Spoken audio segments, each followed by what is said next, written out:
He emerged through the dreary light from the undergrowth, swatting a branch out of his path. Hi. Hi, how are you? Where are you from? I don't belong in Calais. Put bluntly, what am I doing here? Where are you from? Does he belong in Calais? Does anybody? How has he ended up here? Which horror, what brutal regime has he fled? Which of the desperate routes has he taken to find himself here where nobody belongs, where people simply exist or not, waiting for a chance to live? Where are you from? You just click with some people. The conversation between us was easy, unself-conscious, despite the slight but persistent tremor possessed by my new friend. We had a lot in common, both former university students, he in law, myself in sociology, both committed to social justice. His aim, to make it to the UK to complete his disrupted studies, graduate and practice law to protect vulnerable people. Where are you from? On my first day, I had been answering Ireland, to little reaction.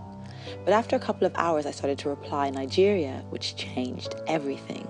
Ah, you are our sister. Where are you from?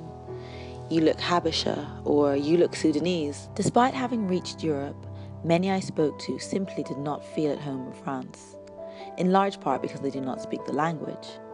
English, on the other hand, most speak fluently. For those in Calais, Britain, the United Kingdom exerts the strong pull of the homeland, a motherland as it were, a place of perceived protection and sanctuary. The colonial myth of Britannia still permeates the far reaches of the globe. The English public's ignorance of their country's colonial legacy astounds me, but then again I am not from the metropolis, not English, not British even. I am a daughter of the periphery. Irish-Nigerian, born to parents that speak English, of course, from countries whose national language is English, of course. English is the parameter of my thoughts, of my imagination, of my very soul. Colonization has consequences, the reverberations of which don't just disappear because their reality is no longer profitable.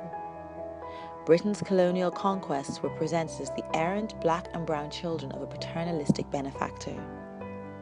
Britain sold the world the myth of its greatness, and there are those who do not yet realize the fallacy. And so they come to the UK, and they will continue to come to the UK. That is your legacy. We come here because you went there. Many won't see the rock that constitutes the foundations of the edifice until after they make it to these shores, unless of course they die in their attempts, which many will. However, should they reach Britannia and gain access to this grey little isle, they will see for themselves that there is no wizard, only a wee man projecting an image garbed in the shreds of a prestige, which can only be maintained through distance. Get too close and the mirage disappears.